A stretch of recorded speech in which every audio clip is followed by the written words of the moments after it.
નમસ્કાર દર્શક મિત્રો, આઈએચ ઓફિસમાં આપનું હાર્દિક સ્વાગત છે। હું છું અપિતા જાની મકવાના। તો સાંજ કરતા પહેલા નજર કરતા મુખ્ય સમાચાર પર। વાગરાના ચાંચવેલ ગામ નજીક લોખંડના ટેકાઓ પર ટકેલો પુલ ઉપર ભારે વાહનોની અવરજવરથી અકસ્માતનો ભય। ભરૂચ નેશનલ હાઈવે નજીક ટેન્કરની અડફેટે મોપેડ ચાલક સવારનું ગંભીર ઈજાના પગલે મોત। એક કાર ચાલકે ટેન્કર ચાલક દારૂના નશામાં ચકચૂર થઈ રોડ ઉપર ટેન્કર હંકારતો હોવાના વિડીયો વાયરલ। ભરૂચમાં જોખમી રીતે બાળકો મુસાફરી કરી રહ્યા હોવાના વિડીયો વાયરલ। શિક્ષણ વિભાગ આ બાબતે તપાસ કરે તેવી માંગ। અંકલેશ્વર સજોદ ગામે નિવૃત્ત કર્મીના મકાનને તસ્કરોએ નિશાન બનાવ્યું। 7,63,000ના દાગીનાની ઉઠાણ કરી થતા પોલીસ ફરિયાદ નોંધાઈ। ભરૂચ અંકલેશ્વર વચ્ચે આવેલા ભૂત મામાની ડેરી આગળ રેલવે ટ્રેકની બાજુમાં એક અજાણ્યો યુવક ટ્રેનની અડફેટે આવી જતા યુવકનું મોત થઈ ગયું હતું। યુવકનો મૃતદેહ રેલવે ટ્રેકની બાજુમાં જાળીઓમાં ફેંકાતા બનાવની જાણ થતાં જ અંકલેશ્વર સિટી પોલીસને જાણ કરતા અંકલેશ્વર સિટી પોલીસ ઘટના સ્થળે પહોંચી મૃતદેહને જોતા સામાજિક કાર્યકર ધર્મેશ સોલંકીનો સંપર્ક સાધ્યો હતો। ધર્મેશ સોલંકી પોતાની ટીમ સાથે ઘટના સ્થળે પહોંચી આવી મૃતદેહને જાળીઓમાંથી બહાર કાઢી પોસ્ટમોર્ટમ અર્થે ખસેડી કાર્યવાહી કરાવી છે। અંકલેશ્વર તાલુકાના સજોદ ગામમાં તસ્કરો દ્વારા બંધ મકાનને નિશાન બનાવી મોટી ચોરીને અંજામ આપ્યો હોવાની ઘટના સામે આવી છે। તસ્કરોએ મકાનમાં મુખ્ય દરવાજાનો ઇન્ટરલોક તોડી અંદર પ્રવેશ કર્યો હતો અને તિજોરીમાંથી સોના ચાંદીના દાગીના ચોરીને ફરાર થઈ ગયા હતા। મકાન માલિક અને નિવૃત્ત સરકારી કર્મચારી હિતેન્દ્ર પ્રસાદ પટેલ સામાજિક પ્રસંગે તેમના પુત્રના ઘરે ગયા હતા અને તે દરમિયાન જ બંધ મકાન હોવાના તકનો લાભ ઉઠાવી તસ્કરોએ ચોરીને અંજામ આપ્યો હતો। તસ્કરો તિજોરીમાંથી 7.63 લાખની કિંમતના સોના ચાંદીના દાગીનાની ચોરી કરી ફરાર થઈ ગયા હતા। ઘટનાની જાણ થતાં અંકલેશ્વર ગ્રામ્ય પોલીસ તાત્કાલિક ઘટના સ્થળે પહોંચી હતી। પરિસ્થિતિનો તાગ મેળવી ચોરી અંગેનો ગુનો નોંધીને તપાસ આરંભી છે। જોકે આજુબાજુના સંભવિત સીસીટીવી ફૂટેજ પણ ચકાસવામાં આવી રહ્યા છે। વાગરા તાલુકામાં આવેલ ચાંચવેલ ગામ નજીક આવેલ અત્યંત મહત્વનો પુલ હાલ મોતના કાંઠે ઊભો હોય તેવી ભયાનક સ્થિતિ જોવા મળી રહી છે। દહેજ અને ગંધાર જેવો મોટો ઔદ્યોગિક વિસ્તારને જોડતો આ પુલ આજે વહીવટી બેદરકારીનું જીવતું જાગતું ઉદાહરણ બની ગયું છે। પુલની હાલત એટલી જર્જરિત બની ગઈ છે કે તૂટી ન પડે તે માટે નીચે લોખંડના સળિયા અને એંગલોનો ટેકો મૂકવામાં આવ્યો છે। છતાં પણ પુલ પરથી દિવસ રાત 40થી 50 ટન વજન ધરાવતા ભારદાર ટ્રકો બેફામ દોડી રહ્યા છે। આવી સ્થિતિ કોઈ પણ ક્ષણે મોટી દુર્ઘટના સર્જાય તો નવાય નહીં।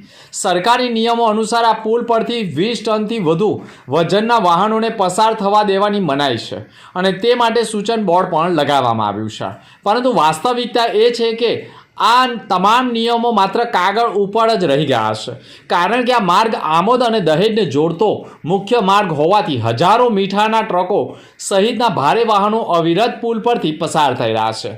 આગળ આવો જોખમી પુલ હોવાથી કોઈ પણ અસરકારક ચેતવણી વ્યવસ્થા ન હોવાથી બહારના વાહન ચાલકો અજાણતા જ જીવના જોખમે આગળ વધી રહ્યા છે, જેના કારણે પુલની સ્થિતિ દિવસે ને દિવસે નબળી બની રહી છે। સ્થાનિક લોકોમાં આ મુદ્દે લાંબા સમયથી ભારે ચિંતા પરવતી રહી છે। આશરે 6 મહિના પહેલા પણ ચાંચવેલ ગામના સરપંચે જાતે સ્થળ પર જઈ પુલની ગંભીર હાલતનો અભ્યાસ કર્યો હતો અને સ્પષ્ટ શબ્દોમાં કહ્યું હતું કે પુલ અત્યંત જર્જરિત બની ગયો છે। પુલની બાજુમાં નવા પુલનું બાંધકામ ચાલી રહ્યું છે, પરંતુ ચોમાસા બાદ પણ કામની ગતિ ધીમી થઈ ગઈ છે। આજ દિન સુધી નવો પુલ તૈયાર થઈ શક્યો નથી। પરિણામે જૂના પુલ પર વધતું ભારદારી ટ્રાફિક વધુ વાહન સાબિત થઈ રહ્યું છે। સરપંચે તે સમયે તંત્રને કડક પગલાં લેવા માટે તાકીદ કર્યા હતા, પરંતુ આજ દિન સુધી કોઈ પગલાં લેવાયા નથી। જ્યાં સુધી નવો પુલ તૈયાર ન થાય ત્યાં સુધી જૂના પુલ પરથી 20 ટનથી વધુ વજન ધરાવતા વાહનોના પ્રવેશ પર તાત્કાલિક પ્રતિબંધ મૂકવાની માંગ ઉઠાવી હતી, પરંતુ બ્રિજની કામગીરી બંધ છે અને જર્જરિત બ્રિજ ઉપરથી અત્યંત ભારે વાહનો પસાર થઈ રહ્યા હોવાના ચોંકાવનારા દ્રશ્યો જોવા મળી ગયા છે। ભરૂચ વિધાનસભાના પૂર્વ ધારાસભ્ય અને દીવ દમણ ભાજપના પ્રભારી દુષ્યંત પટેલના જન્મદિવસની ઉજવણી પાર્ટીના કાર્યકરો અને હોદ્દેદારો દ્વારા કરવામાં આવી હતી।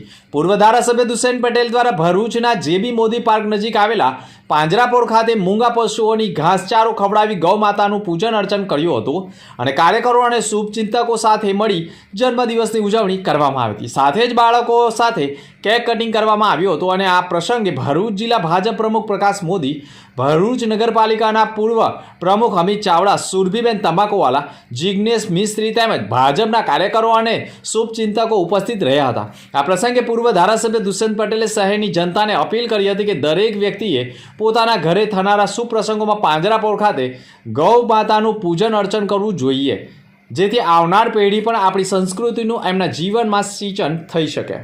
અંકલેશ્વર ઔદ્યોગિક હબ ગણાતા અંકલેશ્વરમાં સુરક્ષા અને આપત્તિ વ્યવસ્થાપનને વધુ મજબૂત બનાવવા માટે એક મહત્વપૂર્ણ બેઠકનું આયોજન કરવામાં આવ્યું હતું. ભરૂચ જિલ્લા કલેક્ટર ગૌરાંગ મકવાણાની અધ્યક્ષતામાં ડીપીએમસી ખાતે આ સમીક્ષાની બેઠક યોજાઈ હતી. કલેક્ટર દ્વારા ડીપીએમસીની વર્તમાન કામગીરીનું નિરીક્ષણ કરવામાં આવ્યું હતું અને કેન્દ્રને વધુ સૂઝ બનાવવા માટે જરૂરી સૂચનો આપ્યા હતા. અંકલેશ્વર અને પાનોલી જીઆઈડીસીમાં આવેલી કંપનીઓમાં કેમિકલની અસર કેટલાક વિસ્તારો સુધી થઈ શકે તે અંગેના પ્લાન તૈયાર કરવા માટે પણ સૂચનો આપવામાં આવ્યા છે. ઔદ્યોગિક વસાહતમાં કોઈ પણ અકસ્માત સર્જાય તો તેને પહોંચી વળવા માટે સમયાંતરે મોકડ્રીલ કરવા પણ ભાર મૂકવામાં આવ્યો છે.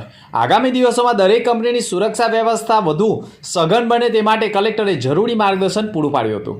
આ બેઠકમાં પ્રાંત અધિકારી બી એ જાડેજા, ડીપીએમસીના ઉચ્ચ અધિકારીઓ અને અન્ય સંબંધિત વિભાગના અધિકારીઓ ઉપસ્થિત રહ્યા હતા. જીઆઈડીસી વિસ્તારમાં સુરક્ષાના ધોરણો જળવાઈ રહે અને પર્યાવરણ તેમજ માનવ સુરક્ષાને પ્રાથમિકતા મળે તે હેતુથી આ બેઠક અત્યંત મહત્વની ગણવામાં આવી રહી છે. ભરૂચ જિલ્લામાં જોખમી મુસાફરી કરીને પણ વિદ્યાર્થીઓ અભ્યાસ અર્થે સ્કૂલોમાં જતા હોય છે. આવો જ એક વિડીયો કલેક્ટર કચેરીથી શક્તિનાથ સુધીના માર્ગ ઉપર વાયરલ થયો છે, જેમાં એક રિક્ષામાં મોટા પ્રમાણમાં વિદ્યાર્થીઓ ગીચોગીચ ભરેલા છે અને જોખમી રીતે મુસાફરી કરાવાતી હોવાના વિડીયો સોશિયલ મીડિયા ઉપર વાયરલ થયા છે. જો કે આ રિક્ષાને અકસ્માત નડે તો કેટલા વિદ્યાર્થીઓના જીવનું જોખમ ઊભું થાય તેવા પ્રશ્નો ઊભા થયા છે. જો કે શિક્ષણ વિભાગ દ્વારા પણ જો આવી રીતે જોખમી રીતે મુસાફરી કરાવતા ઓટો રિક્ષા ચાલકો સામે પણ કાર્યવાહી કરવાની જરૂર છે. પરંતુ હાલ તો ટ્રાફિકોના નિયમોને નેવે મૂકીને પણ વિદ્યાર્થીઓને જોખમી રીતે મુસાફરી કરાવી સ્કૂલે પહોંચાડવામાં આવતા હોવાના દ્રશ્યો સોશિયલ મીડિયા ઉપર વાયરલ થઈ ગયા છે. ભરૂચ નજીક નેશનલ હાઈવે 48 ઉપર થયેલા ગંભીર અકસ્માતમાં મોપેડ પર જઈ રહેલા 2 યુવાનોના કરુણ મોત થયા છે.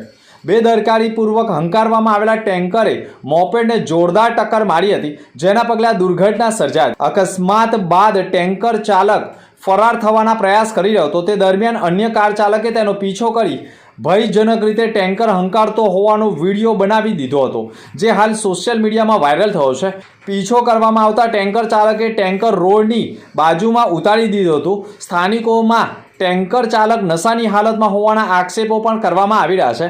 અકસ્માતમાં મોપેડ સવાર પ્રતિક મકવાણા અને પીનેશ દલાલના ઘટના સ્થળે મોત થયા હતા. ઘટનાની જાણ થતાં જ પોલીસ પણ ઘટના સ્થળે દોડી આવી હતી. સી ડિવિઝન પોલીસે ગુનો દાખલ કર્યો હતો, પરંતુ એ કાર ચાલકની સાવચેતીને કારણે ટેન્કર ચાલક ઝડપાઈ ગયો હતો અને ટેન્કર ચાલક દારૂના નશામાં ચકચૂર થઈને પોતાનું ટેન્કર હંકારી મોપેડ ચાલકને અડફેટે લઈ બંનેના મોત નિપજાવી ફરાર થવાના પ્રયાસ કરે તે પહેલા જ એક જાગૃત कार चालके તેને દબોચી પોલીસને હવાલે કર્યો હતો. इधर पलटी कर दे, 4-5 आदमी कौन मार देता? गाड़ी क्यों नहीं रोका तुमने? क्यों नहीं रोका गाड़ी? 5 आदमी मार दिया, छितरा गए बेचारे मोटरसाइकिल वाले.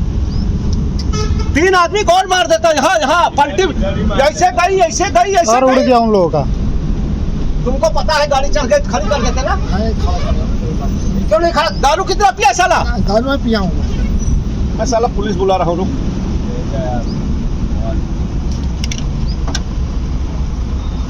अगर आदमी मर गया तुमको रुकना चाहिए. अरे सब छितरा गया, ये सब छितरा गया. और उन लोगों का हेलो निकल गया तुरंत. कहाँ पे? यहीं पे सामने रोड पे आगे. अभी देखा मैंने. अरे मैं पीछे पीछे आ रहा हूँ इसके. ये पूरा रोड तो इसका था. શ્રી સ્વામિનારાયણ સ્કૂલ આમોદ દ્વારા બાળકોના કાયદા, શિસ્ત અને નાગરિક જાગૃતિ વિકસે તે હેતુથી એક પ્રશંસનીય શૈક્ષણિક મુલાકાતનું આયોજન કરવામાં આવ્યું, જેમાં શાળાના કુલ 80 વિદ્યાર્થીઓએ અને 8 શિક્ષકોએ ભાગ લીધો હતો।